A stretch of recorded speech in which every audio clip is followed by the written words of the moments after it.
on my mind a lot. Don't need no time watch. I don't know how I got you in my party spot. Yeah, that's babe, need you every day. You like my oxygen. Make it seem like the barging down. Got my heart no barging in. From the bed to the floor to the couch. Might wake the neighbors up. Break you in and break you out. In the end, we're gonna make. Deanna, welcome back to another episode of All Time High. Hi. This is the episode I didn't really think we'd get to, but it turns out we're here because it's an election year. And oh my goodness, did cryptocurrency become an issue or what? I mean, have you noticed? Have you seen? I have. And this is an election year where every vote is going to count. And so, they're going to try and grab it. All of everybody wants to touch every demographic they can and try to sway them in. So we knew it was going to happen. It's great that it's happening now. I can't wait to see how it all shakes out. If you look back to one of our earlier episodes, It's a Small World, we talked about the idea that 15% of the US population is using cryptocurrency. Yep.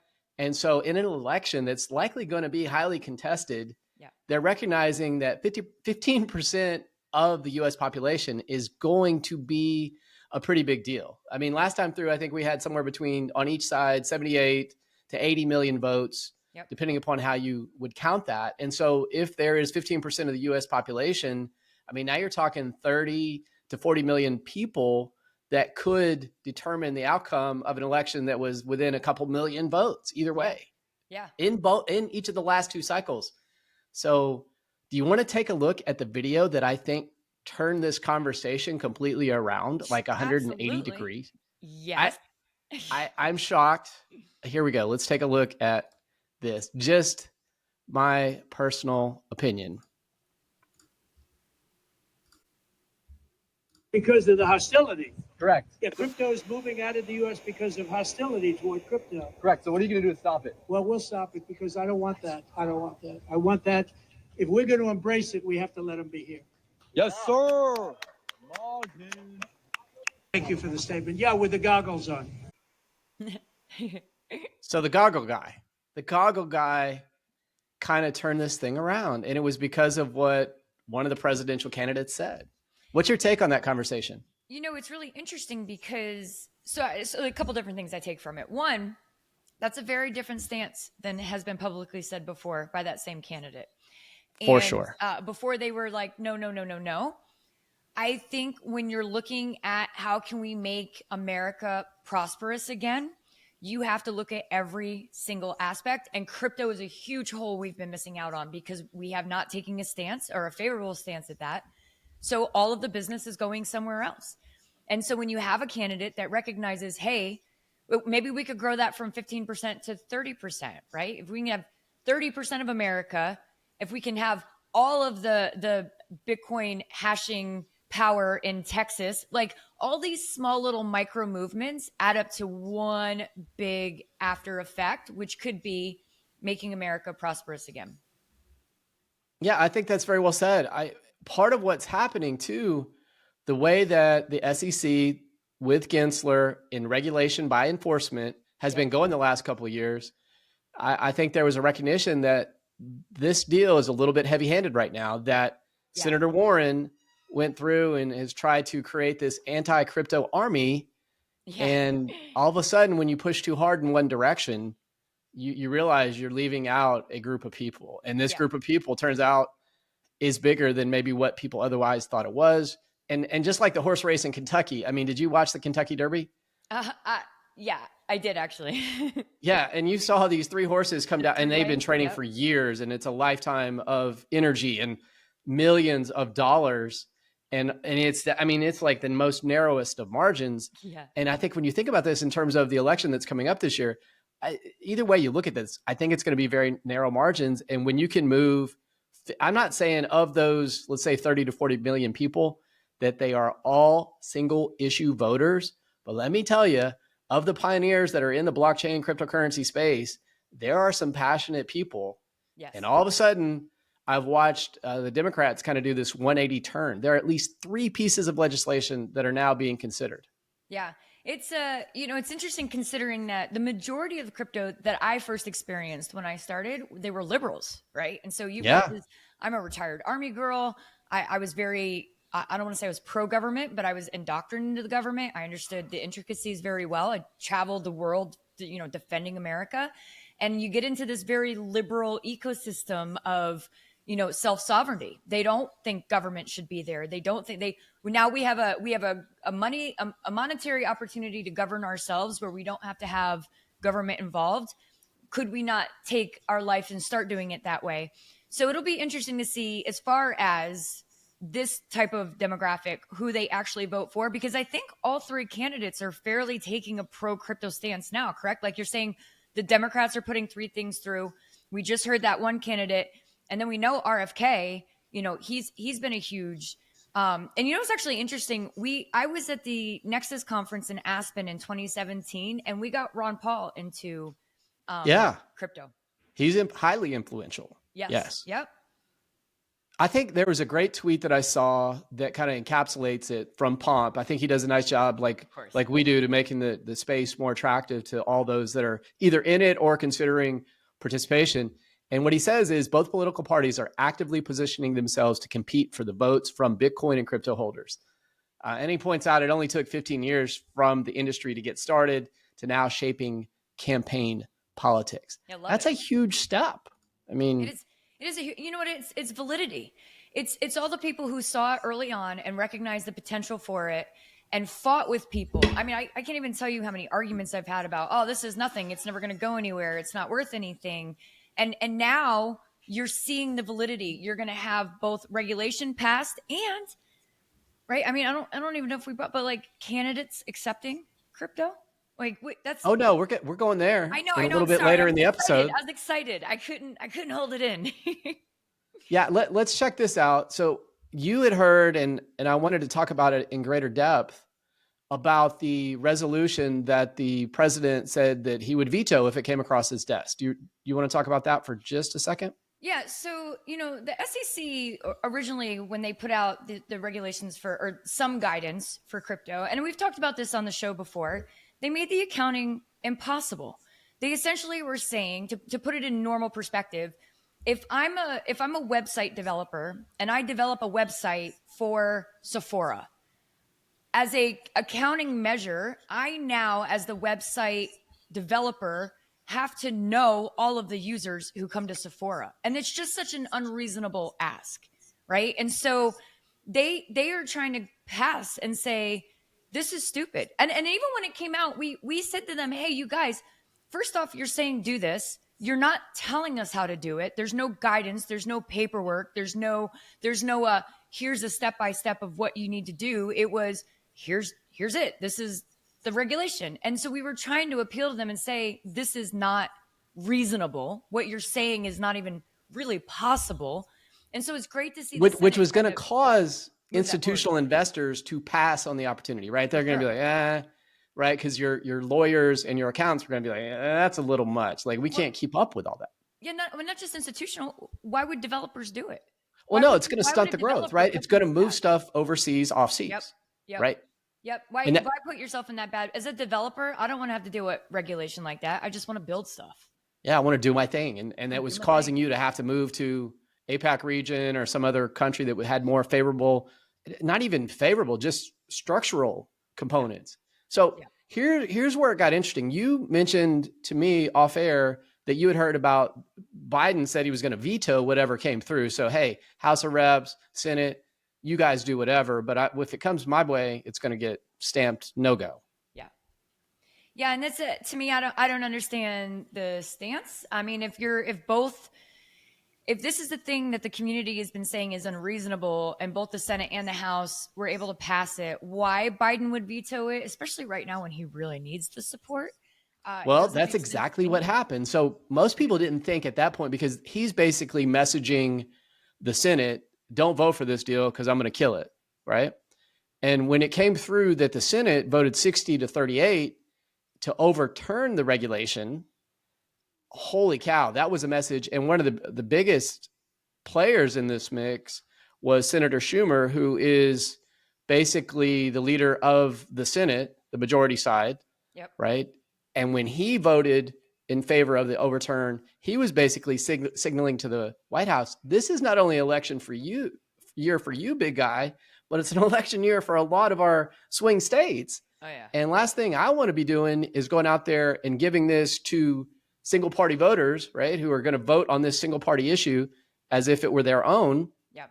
And I think what you're setting up for, and it's happened before, Biden could actually skip the veto process, like, and sign this bill, this rescission, into law. I hope he does. Honest to God, I really hope he does, because the amount of liability it opened up on the industry is just absolutely insane. And you're seeing it. You're seeing companies go to other countries because of it. Why take the added risk? It's unnecessary. So I hope he lets it pass. Honest to God, because we've been fighting for this for a long time. Even at the Texas Blockchain Council, we were fighting for this because we knew it was unreasonable. And so now we're in the window where it's in front of him and he can do what he's going to do. And so we'll see how this plays out probably in the next 5 or 6 days in terms of where he takes this. Now, in the interim, you know, all these things don't happen. And then I guess everything starts to happen. This is from Patrick McHenry from the Financial Services Committee. You saw that there at the top of the screen. They are debating, in fact, today, the Financial Innovation and Technology for the 21st Century Act. I mean, we're talking about the digital asset ecosystem, regulatory uncertainty. I believe there's some things in here about CBDC. You mentioned French Hill earlier. He's a huge advocate for the space. I believe our guy from Minnesota, Tom Emmer, there we go, are going to all be working on discussing this. We're going to have Maxine Waters. I mean, there's just going to be a whole host of political implications. Yeah. What I heard as late as today, or better yet, as early as this morning, is that Nancy Pelosi has been casting out into the waters that the idea that she's going to be supportive of this. Yep. Like this. Yeah, and it's good. You know, and isn't Warren Davidson the head of the financial committee? And I remember interviewing him at the Texas Blockchain Council back in 2020, 2021. 2020, yeah, I remember. It's great to interview. It's on the Texas Blockchain Council YouTube. Go check it out. It's a great interview. Yeah, I love, and to me, like, having just 2 years prior gone to Blockchain Week at the Senate and trying to talk to, you know, the people who were there and understanding that none of them had an idea. The only questions they were asking me was money laundering. And I was like, you know, there's a lot more to this than just money laundering, right? Like there are things you should know. So then actually 2 years later, sit down and have a conversation with him. His level of intelligence as far as crypto and the ecosystem was refreshing.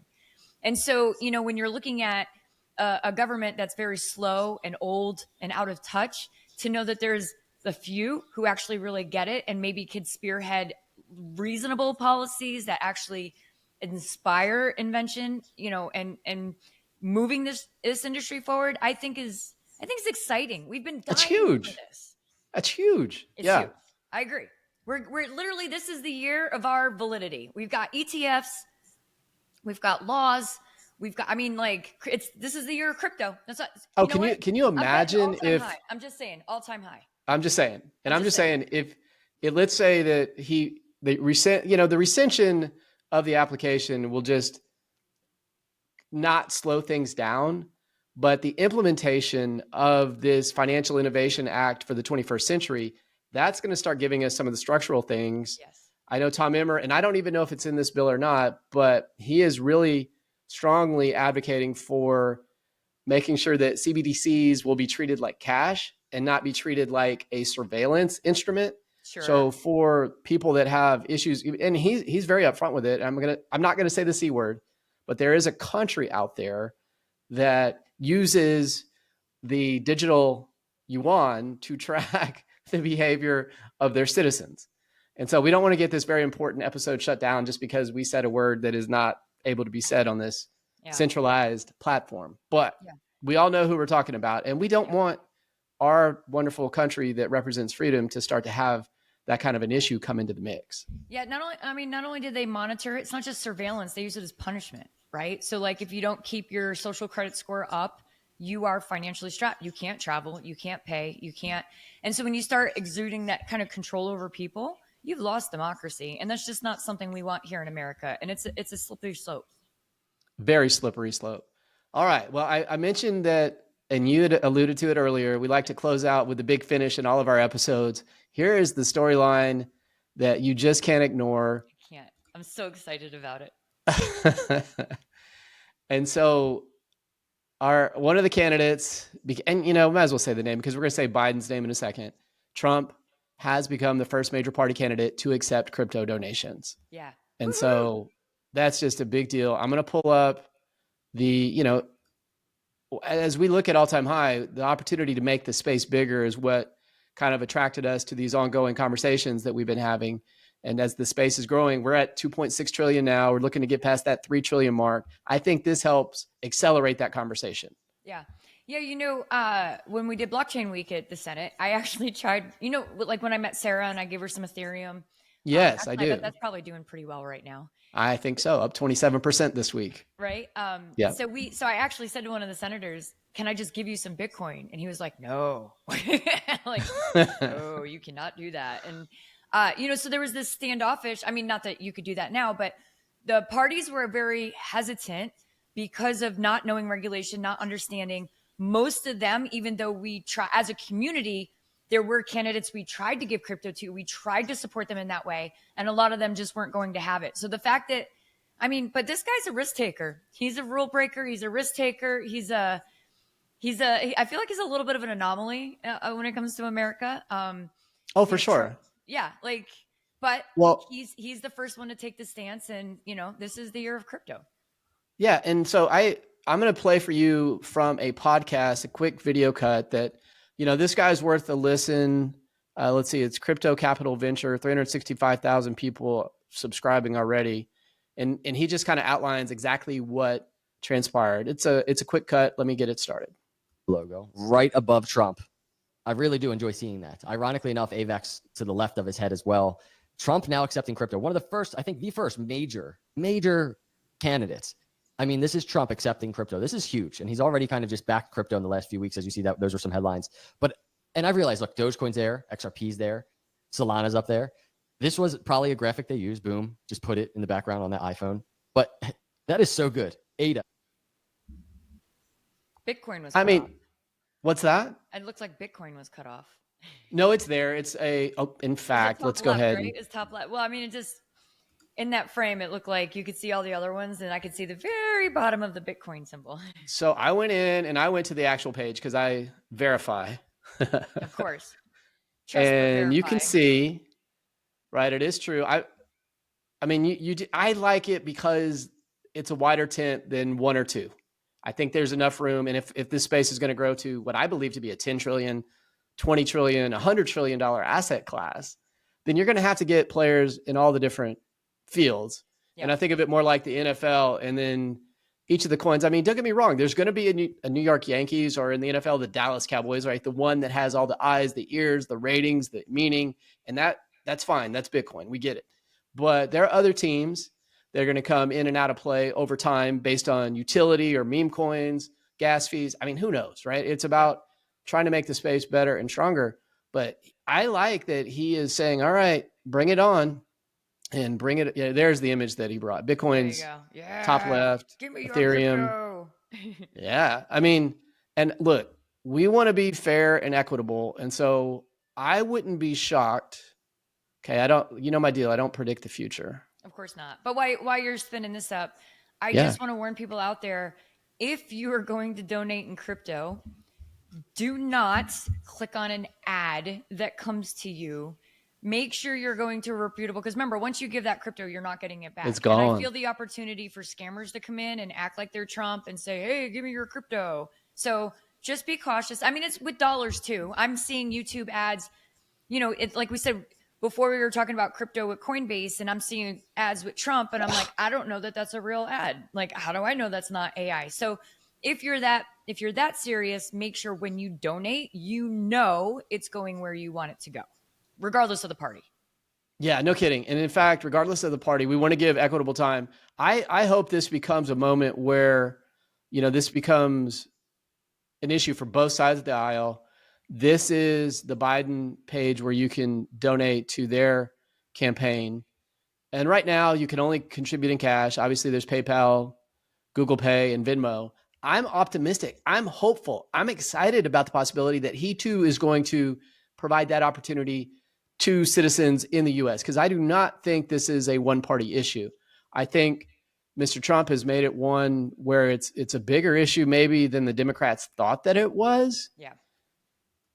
And I will tell you my hot sports opinion on the reversal of field that's occurred with Senator Warren, with Gensler. I think he's outrun the coverage that he had working for him.